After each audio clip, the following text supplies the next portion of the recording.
Saudi अरब में America और Ukraine के अफसरों के बीच चर्चा लंबी चली। हालांकि यूक्रेन के जिन इलाकों पर रूस का कब्जा है, उस इलाके को लेकर जेलेंस्की समझौता करने को तैयार नहीं है।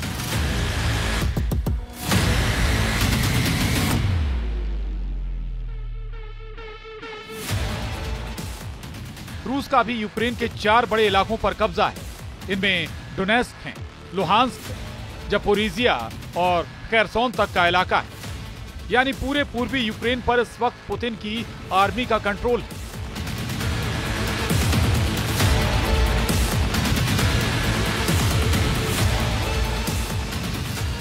ये यूक्रेन का करीब 20% हिस्सा है, जिसे पुतिन छोड़ने के लिए राजी नहीं होंगे। रूस ने 3 साल के युद्ध में यूक्रेन में जिन जिन इलाकों में कब्जा किया है, उसे लेकर दोनों तरफ हजारों नहीं लाखों सैनिकों की मौत हुई है। ये दावा तो खुद यूक्रेन की तरफ से भी किया जाता है। ऐसे में रूस को सीज फायर वाले चंगुल में फंसाकर जेलेंस्की क्या करना चाहते हैं, ये बात तो पुतिन भी बहुत अच्छी तरह समझते हैं। उधर संयुक्त राष्ट्र सुरक्षा परिषद की बैठक के दौरान काया कैलस ने रूस के खिलाफ मोर्चा संभाल लिया है। काया कैलस यूरोपीय संघ की विदेश नीति प्रमुख हैं और उन्होंने कहा है कि सीज फायर को लेकर पुतिन पर यकीन करना बहुत बड़ी गलती होगी।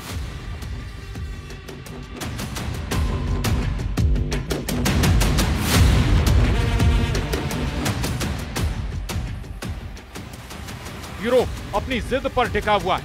वो जेलेंस्की को और ताकतवर बनाना चाहता है।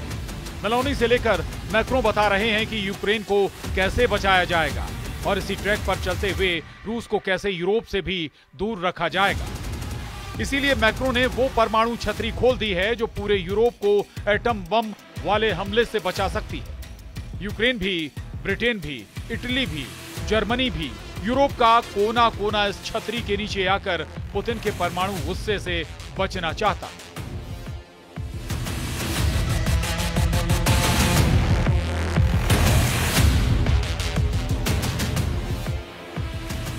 परमाणु छतरी यानी रूस की मिसाइलों के खिलाफ काउंटर अटैक की गारंटी जो अमेरिका के बाद फ्रांस और ब्रिटेन ही दे सकते हैं, क्योंकि यूरोप में इन्हीं दोनों के पास परमाणु हथियार है।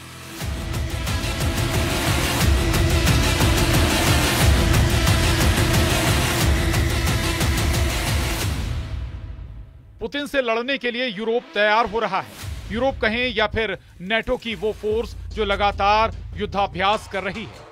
पुतिन से लड़ने के लिए जर्मनी भी बड़े फैसले कर रहा है। पोलैंड की तरह जर्मनी में भी आम आदमी को मिलिट्री ट्रेनिंग दी जा रही है। अभी जर्मनी के पास 1,80,000 सैनिक हैं और 2031 तक वो तादाद 2 लाख से ज्यादा करना चाहता है। जबकि रिजर्व सैनिकों की तादाद भी 60,000 से बढ़ाकर करीब 2 लाख करने की तैयारी है। देखा जाए तो अभी तक अमेरिका की मदद भी है।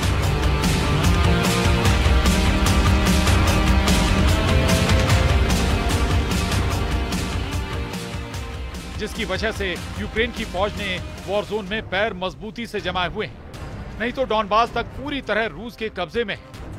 अमेरिका से मिले हाईमार्स रॉकेट से लेकर पैट्रियट मिसाइलें जिन्होंने रूस को कीव और खार्किव से दूर रखा है। वहीं एब्रम्स टैंक से लेकर F-16 फाइटर जेट भी अमेरिका के दखल पर यूक्रेन तक पहुंचे। हालांकि पुतिन ने इन सभी हथियारों को नाक रगड़ने पर मजबूर कर दिया है।